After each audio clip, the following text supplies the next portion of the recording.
प्रभु यीशु मसीह की पवित्रता आप सभी के जीवन में बढ़ती चली जाए।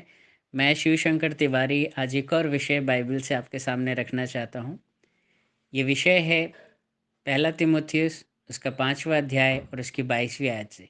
यहाँ पर इस प्रकार से लिखा है, किसी पर शीघ्र हाथ न रखना।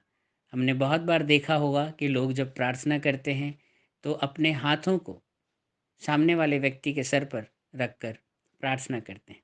लेकिन बाइबल हमें आज कह रही है कि हाथ रखने से पहले थोड़ा सचेत रहना, 2 मिनट सोचना।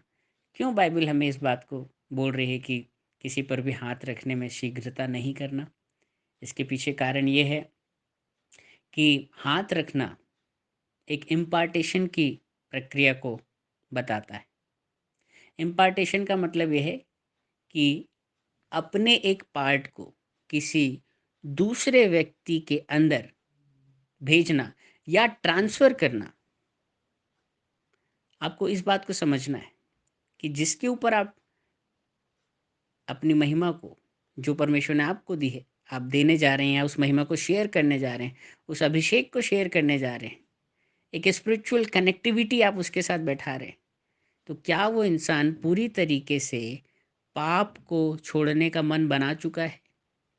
क्या उसके मन में समर्पण की भावना है? क्या वो प्रभु यीशु मसीह के पास सिर्फ फ़ायदे को लेने के लिए आ रहा है? क्या उसके मन में अभी भी छल और कपट है? यदि उसके मन में अभी भी खोट है, कहीं न कहीं उसने मन नहीं बनाया है उन बुरी आदतों को छोड़ने का, उन पाप के स्वभाव को छोड़ने का, तो वचन कहता है, हाथ रखने से पहले रुक जाओ। कई बार ऐसा भी हो सकता है कि उस इंसान ने पवित्र आत्मा के विरोध में कुछ बातें कही हों, या उसके पूर्वजों ने पवित्र आत्मा के विरुद्ध कुछ बातें कही हो। बाइबल कहती है कि जो भी पवित्र आत्मा का विरोध करेगा या उसके अपमान में कोई शब्दों को अपने मुंह से निकालेगा, तो उसके पाप ना तो इस पृथ्वी पर क्षमा होंगे, ना स्वर्ग में। तो ऐसे लोगों के लिए आप अगर क्षमा मांग रहे हैं, तो आप बाइबल के अगेंस्ट काम कर रहे हैं। तीसरी जो बात मैं आपको बताना चाहूँगा, आपको ये समझना है कि सामर्थी कौन है, हाथ रखने वाला या हाथ रखवाने वाला।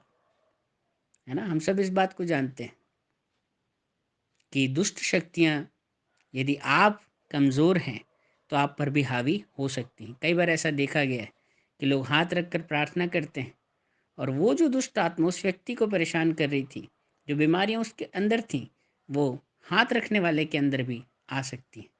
आपको ये समझना है कि क्या आप खुद एक पवित्र जीवन जी रहे हैं? हाथ रखने से पहले आपको खुद अपने आप का आकलन करना है कि क्या आप वाक़ई में एक पवित्र जीवन जी रहे हैं?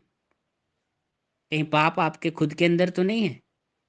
आपके अंदर परमेश्वर का अभिषेक है भी या नहीं है? किसी भी दुष्ट आत्मा को निकालने से पहले आप ये देखें कि क्या खुद आप दुष्ट आत्मा से आज़ाद हैं या नहीं है? कहीं खुद आप दुष्ट आत्मा से ग्रसित तो नहीं है? नहीं तो ऐसा होगा कि वो जो सामने वाला इंसान है, उसके अंदर जो दुष्ट आत्मा है, यदि वो ज़्यादा ताकतवर निकली या वो ज़्यादा कह सकते हैं बलवंत कौन है, मैं कहना चाहूँगा। यदि आपको लगता है कि आपके पास वो अथॉरिटी, वो अभिषेक, वो पवित्रता है कि आप उस दुष्ट आत्मा को निकाल सकते हैं, तो ज़रूर आप उनका सामना करें।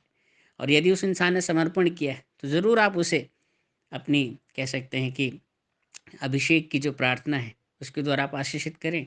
लेकिन यदि नहीं, तो आप 2 मिनट रुक जाएँ।